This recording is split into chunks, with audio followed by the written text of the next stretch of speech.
வணக்கம் நேயர்களே, welcome back to another episode. இன்றைய நிகழ்ச்சியில் சைவ சித்தாந்த சாத்திரங்கள் எனப்படும் அறிவியல் நூல்கள் 14னுள் பழமையான நூலாக போற்றப்படும் திருவியலூர் உய்யவந்த தேவநாயனார் அருளிய திரு உந்தியார். திருமூல நாயனார் சேக்கிழார் சுவாமிகளால் புகழ்ந்து பேசப்பட்ட 63 நாயன்மார்களில் ஒருவரும் 14 சித்தர்களுள் ஒருவரும் ஆவார். இவர் சிறந்த ஞானியாய் விளங்கியவர். திருமூலர் வரலாற்றை நம்பியாண்டார் நம்பிகள் திருத்தொண்டர் திருவந்தாதியில் சுருக்கமாய் கூறுகிறார். இவர் வாழ்ந்த காலம் பொது ஊழிக்கு முன் 5000 வருடங்களுக்கு முந்தையது எனினும் இவரால் அருளப்பட்ட திருமந்திரமாலை பல காலத்திற்கு பின்னரே உலகிற்கு வழங்கப்பட்டது என்பதால் தற்கால அறிஞர்கள் பொது ஊழி என்று கூறுகின்றனர். இது 3000 பாடல்களை கொண்டது. இதனை சைவத்திருமுறை 12னுள் 10வது திருமுறையாய் தொகுத்துள்ளனர். திருக்கையிலாயத்தில் சிவபெருமானது திருக்கோயிலுக்கு முதற்பெரும் காவல் பூண்ட திருநந்தி தேவரது திருவருள் பெற்ற மாணாக்கருள் அட்டமா சித்திகளுள் அனிமா முதலிய எண்வகைச் சித்திகளும் கைவரப்பெற்ற சிவயோகியார் ஒருவர் இருந்தார். அவர் அகத்திய முனிவரிடத்தில் கொண்ட நட்பினால் அவரோடு சிலகாலம் தங்குவதற்கு எண்ணி அம்முனிவர் எழுந்தருளிய புதியமலையை அடையும் பொருட்டு திருக்கையிலையினின்றும் புறப்பட்டு தென்திசை நோக்கிச் சென்றார். செல்லும் வழியில் திருக்கேதாரம், பசுபதிநாத் கோவில், அவிமுத்தம் எனும் காசி, விந்தமலை, திருப்பருப்பந்தம், திருக்காலத்தி, திருவாலங்காடு ஆகிய திருத்தலங்களை பணிந்தேத்தி காஞ்சி நகரையடைந்து திருவேகம்ப பெருமானை இறைஞ்சி போற்றி அந்நகரிலுள்ள சிவயோகியார்களாகிய தவமுனிவர்களுடன் அன்புடன் அளவளாவி மகிழ்ந்தார். பின்னர் திருவதிகையை அடைந்து முப்புறமெரித்த பெருமானை வழிபட்டு போற்றி இறைவன் அற்புத திருக்கூத்தாடியருளும் திருவம்பலத்தினை தன்னகத்தே கொண்டு திகழும் பொற்பதியாகிய பெரும்பற்றப்புலியூரை வந்தடைந்தார். எல்லாவுலங்களும் உய்யும்படி ஐந்தொழில் திருக்கூத்து இயற்றியருளும் கூத்தப்பெருமானை வணங்கி துதித்துச் சிந்தை களிகூர்ந்தார். பசுகரணங்கள் சிவகரணங்களாகிய தூய நிலையில் தம்முள்ளத்தே பொங்கியெழுந்த சிவபோதமாகிய மெய்யுணர்வினால் சிவானந்த திருக்கூத்தினை கண்டுகளித்து ஆராத பெரு வேட்கையினால் அத்திருத்தலத்தில் தங்கியிருந்தார். தில்லை திருநடங் கண்டு மகிழ்ந்த சிவயோகியார் அங்கிருந்து புறப்பட்டு காவிரியில் நீராடி அதன் தென்கரையினை அடைந்து உமையம்மையார் பசுவின் கன்றாக இருந்து இறைவனை வழிபாடு செய்து அம்முதல்வனுடன் எழுந்தருளியிருந்து அருள் புரியும் திருவாவடு துறையை அடைந்தார். திருக்கோயிலை வலம் வந்து பசுபதியாகிய இறைவனை வழிபட்டு அத்திருப்பதியினை விட்டு நீங்காதொரு கருத்தும் தம் உள்ளத்தே தோன்ற அங்கே தங்கியிருந்தார். ஆவடுதுறை இறைவரை வழிபடுதலில் ஆராத பெருங்காதலையுடைய சிவயோகியார் அத்தலத்தை அகன்று செல்லும் பொழுது காவிரி கரையிலுள்ள சோலையிடத்தே பசு கூட்டங்கள் கதறி அழுவதைக் கண்டார். அந்தணர்கள் வாழும் சாத்தனூரிலே தொன்று தொட்டு ஆனிரை மேய்க்கும் குடியிற் பிறந்த ஆயனாகிய மூலன் என்பவன் விடம் தீண்டி இறந்தமையால் அதனை தாங்காத பசுக்கள் உயிர் நீங்கிய அவனது உடம்பினைச் சுற்றிச் சுழன்று வந்து மோப்பனவும் கதறுவனமாகி வருந்தின. மேய்ப்பான் இறந்தமையால் பசுக்களடைந்த துயரத்தினை கண்ட அருளாளராகிய சிவயோகியாரது உள்ளத்தில் இப்பசுக்கள் உற்ற துயரத்தினை நீக்குதல் வேண்டும் என்றதோர் எண்ணம் திருவருளால் தோன்றியது.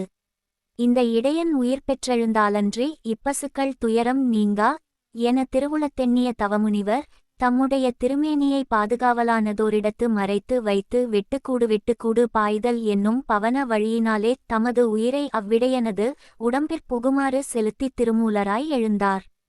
எழுதலும் பசுக்களெல்லாம் தம் துயரம் நீங்கி அன்பினால் அவரது உடம்பினை நாத்தழும்ப நக்கி மோந்து கனைத்து மிகுந்த களைப்பினாலே வாளெடுத்து துள்ளிக்கொண்டு தாம் விரும்பிய இடத்திற் சென்று புல்மேய்ந்தன. திருமூலநாயனார் அதுகண்டு திருவுளம் மகிழ்ந்து ஆனிரைகள் மேயுமிடங்களிற் சென்று நன்றாக மேய்த்தருளினார். வயிறார மேய்ந்த அப்பசுக்கள் கூட்டமாகச் சென்று காவிரியாற்றின் முன்துறையிலே இறங்கி நன்னீர் பருகி கரையேற அப்பசுக்களை குளிர்ந்த நிழலிலே தங்கி இளைப்பாரும்படி செய்து பாதுகாத்தருளினார். சூரியன் மேற்றுசையை அணுக மாலை பொழுது வந்தது. பசுக்கள் தத்தம் கன்றுகளை நினைத்து தாமே மெல்ல நடந்த சாத்தனூரை அடைவனவாயின.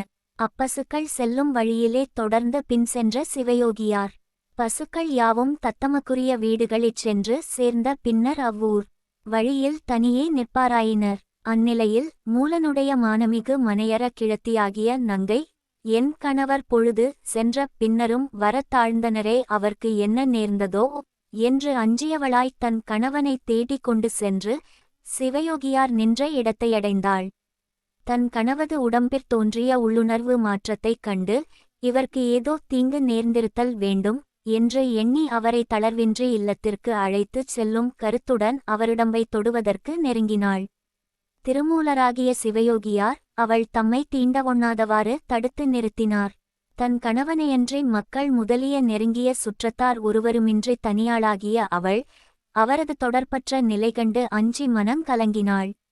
உமது அன்புடைய மனைவியாகிய எளியோனை வெறுத்து நீங்குதலாகிய இதனால் எனக்கு எத்தகைய பெருந்துன்பத்தைச் செய்துவிட்டீர் என்று கூறி புலம்பி வாட்டமுற்றாள். அந்நிலையில் நிறைதவச் செல்வராகிய திருமூலர் அவளை நோக்கி, நீ எண்ணியவாறு இங்கு உனக்கு என்னுடன் எத்தகைய உறவேதும் இல்லை எனக் கூறிவிட்டு அவ்வூரில் அருந்தவர் பலரும் தங்கியிருந்தற்கென அமைந்துள்ள பொதுமடத்திற் புகுந்து சிவயோகத்தில் அமர்ந்திருந்தார். தன் கணவனது தன்மை வேறுபட்டதனைக் கண்ட மூலன் மனைவி அது பற்றி யாரிடத்தும் சொல்லாமலும் தவ நிலையினராகிய அவர் பால் அணையாமலும் அன்றிரவு முழுவதும் உறங்காதவராய் துயருற்றாள். பொழுது விடிந்ததும் தன் கணவர் நிலையை அவ்வூரிலுள்ள நல்லோரிடம் எடுத்துரைத்தாள். அது கேட்ட சான்றோர் திருமூலரை அணுகி அவரது நிலைமையை நாடி, இது பித்தினால் விளைந்த மயக்கமன்று, பேய் பிடித்தல் முதலாக பிரித்தொரு சார்பால் உளதாகியதும் அன்று, சித்தவிகார கலக்கங்களையெல்லாம் அறவே களைந்து தெளிவு பெற்ற நிலையில் சிவயோகத்தில் அழுந்திய கருத்து உடையவராய் இவர் அமைந்துள்ளார். இந்நிலைமை யாவராலும் அளந்தற்கரியதாம் எனத் தெளிந்தனர். இவர் இருவகை பற்றுக்களையும் அறுத்து ஞானோபதேசத்தால் பரமர் திருவடியைப் பெற்ற சீவன் முத்தர்களைப் போன்று எல்லாவற்றையும் ஒருங்கே அறியவல்ல முற்றுணர்வுடையவராக விளங்குகின்றார். ஆகவே முன்னை நிலைப்படி உங்கள் சுற்றத் தொடர்பாகிய வாழ்வில் ஈடுபடுவார் அல்ல என மூலன் மனைவிக்கு எடுத்துரைத்தார்கள். அது கேட்ட அவள் அளவிலா துயரத்தால் மயக்கமுற்றாள். அருகேயுள்ளவர்கள் அவளை தேற்றி அவளது மனைக்கு அழைத்துச் சென்றார்கள். சாத்தனூரில் பொதுமடத்தில் சிவயோக நிலையில் அமர்ந்திருந்த திருமூலர் யோகம் கலைந்து எழுந்து முதல் நாளிலே பசுக்கள் வந்த வழியே சென்று தம் உடம்பினை சேமமாக வைத்த இடத்திற்குச் சென்று பார்த்தார். அங்கு அதனை காணாதவராகி அதுமறைந்த செயலை மெய்யுணர்வுடைய சிந்தையில் ஆராய்ந்து தெளிந்தார். பிறைமுடிக்கண்ணி பெருமானாகிய இறைவன் உயிர்களிடம் வைத்த பெருங்கருணையாலே அருளிய சிவாகமங்களின் அரும் பொருள்களை இந்நிலவுலகில் திருமூலரது வாக்கினால் தமிழிலே வகுத்துரைக்க கருதிய திருவருட்டிரத்தால் சிவயோகியாரது முந்தைய உடம்பினை மறைப்பித்தருளினார். இம்மெய்மையினை திருமூலர் தமது முற்றுணர்வினால் தெளியவுணர்ந்தார். அந்நிலையில் தம்மை பின் தொடர்ந்து வந்த ஆயர்குலத்தவர்கட்கும் தமக்கும் எத்தகைய தொடர்பும் இல்லையென்பதை அவர்கட்கு விளங்க அறிவுறுத்தருளினார். அவர்கள் எல்லாரும் தம்மை விட்டு நீங்கிய பின் சிவபெருமான் திருவடிகளைச் சிந்தித்து அவ்விட்டத்தை விட்டகன்று திருவாவடுதுறை திருக்கோயிலை அடைந்தார். அத்திருக்கோயிலில் வீற்றிருந்தருளும் அம்மையப்பராகிய இறைவரை வணங்கி அத்திருக்கோயிலின் மேற்கில் மதிர்ப்புறத்தேயுள்ள அரச மரத்தின் கீழ் தேவாசனத்தில் சிவயோகத்து அமர்ந்து உள்ள கமலத்தில் வீற்றிருந்தருளும் அரும்பொருளாகிய சிவபுரம் பொருளோடு இரண்டரக்கூடி ஒன்றியிருந்தார்.